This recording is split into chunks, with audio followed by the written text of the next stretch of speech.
Hello and welcome again to Eric Lyons' YouTube channel. Today we have a very special video.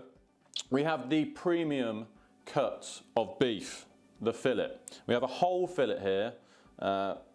Again, that's probably about 120 pounds worth. Again, it needs trimming up. I'm going to show you how the butchers trim it up, what you should ask for when you go into a butcher's, and what different cuts are good for different dishes. But before I get into this, please like, subscribe and comment on the video. If you're a butcher, if you're a customer who likes to cook with fillet, please let me know if you've got any other ideas, if you've learnt anything. If you're a butcher who thinks I've done it completely wrong, yeah, just drop your comments on the video and please subscribe. So enough of that jibber jabber. Here is a fillet.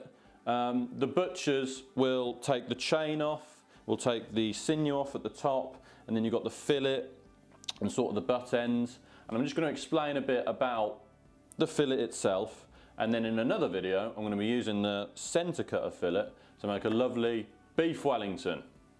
But anyway, let's get into it. Let's prep the fillet.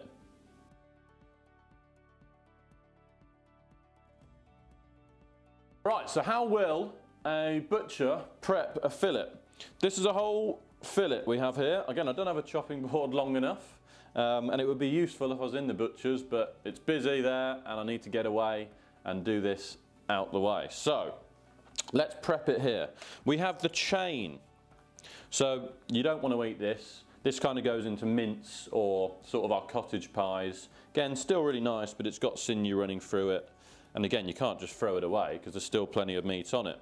So this is the chain. Again, I'm going to do this for YouTube purposes.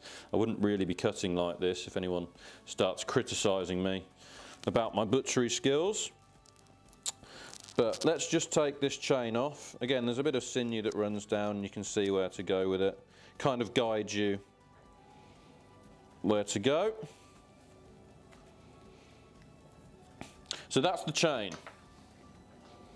You don't want to be paying premium price for that.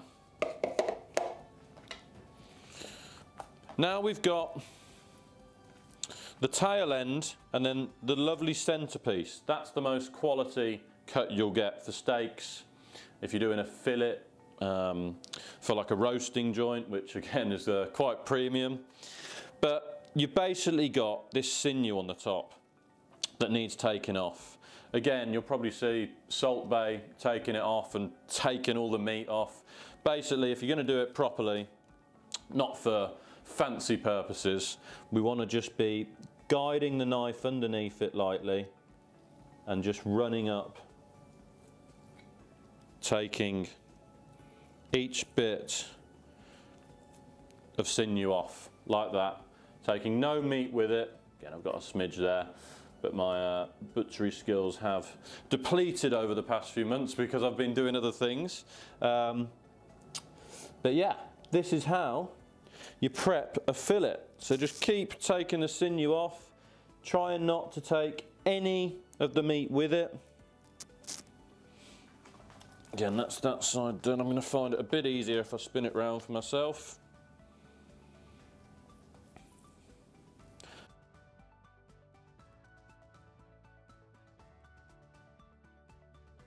Right, we're nearly there.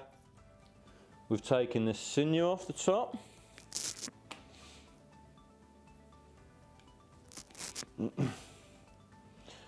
does get a bit awkward when you come round the side because it goes into the butt end of the fillet, which people do call the Chateaubriand. When you get to the end, you can kind of tie that together, and that's to make use of that.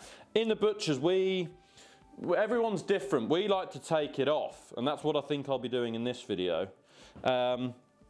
And if you take it off correctly, you'll get a nice piece of fillet there, and you can cut steaks out of that or have a really nice piece for two people. We usually just take the tail ends off, and you can use the ends bit for brochettes or something, or put in a stir fry. But yeah, let me just finish trimming this up and I'll get talking again.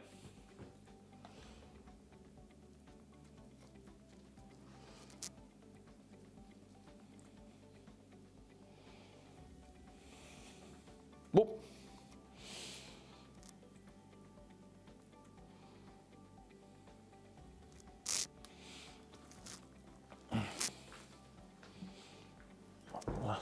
So.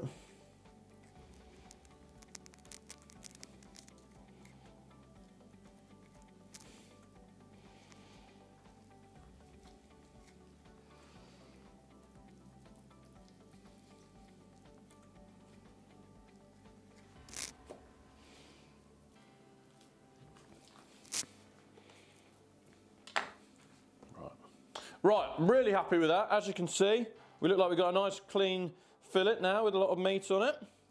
Obviously meat on it. God, I'm going mad. I haven't done this in a while. I just need to get back used to it. So, basically, the debate is right now, that top end. You can cut it there and have it all, again, it is all connected, but it's a bit scraggly and people do it as a Chateaubriand. I like to, if you're having a premium fillet, you've got to do it right. So, I would take this eye out. Again, there's a little seam that you follow. It'll guide you down the side. And if you cut that correctly, you get a nice piece like that. And again, that would be nice for 2 people as a steak. I'd usually chop the ends just neatly. Put that into bruschetta meat. That's still lovely tender fillet, that is. It's the same as the tails. At Eric Lyons, we basically sell the tails for half the price of the fillet.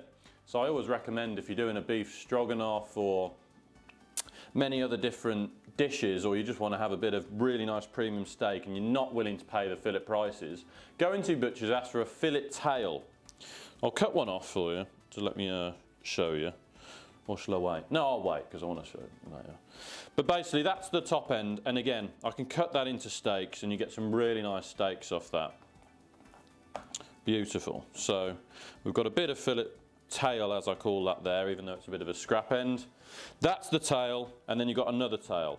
Again, on the top end, you've got one more bit here. This is a bit more awkward.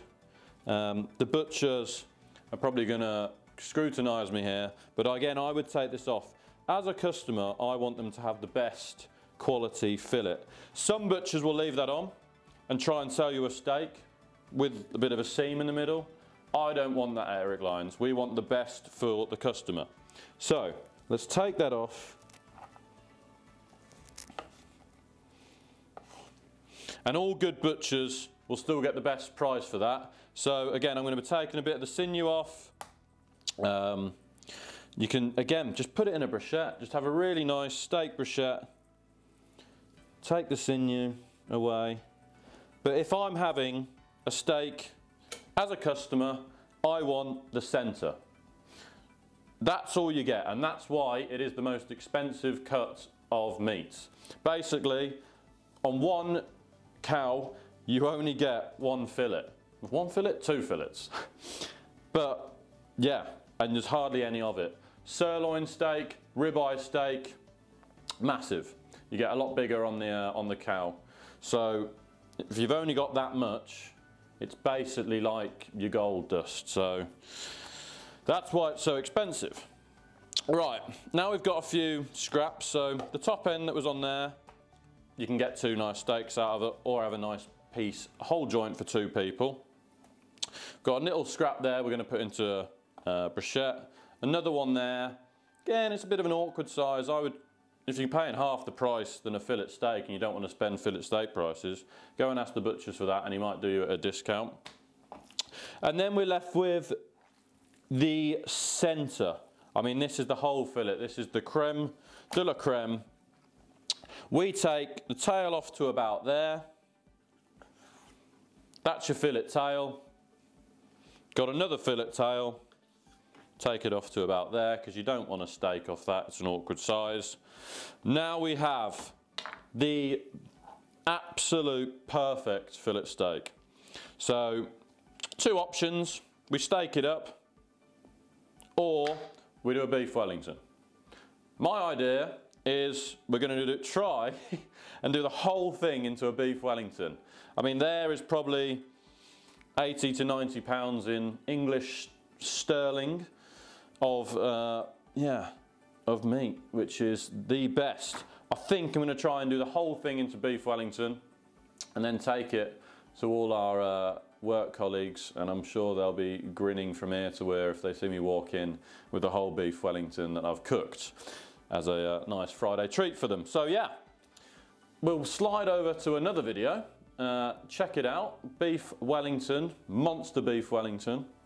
And I'm going to close out this video with asking any other butchers if they've got any other tips and tricks. Again, I probably used the wrong terminology. There's probably a name for different parts of the fillet. Again, I'm a bit rusty, so yeah, please help me out. Like, subscribe and comment, and there we are. That is how to prep a beef fillet as a butcher, and I'm sure all the customers have hopefully learned a lot about where Eric Lyons meets and why we care for our customers so much. So yeah, see you soon.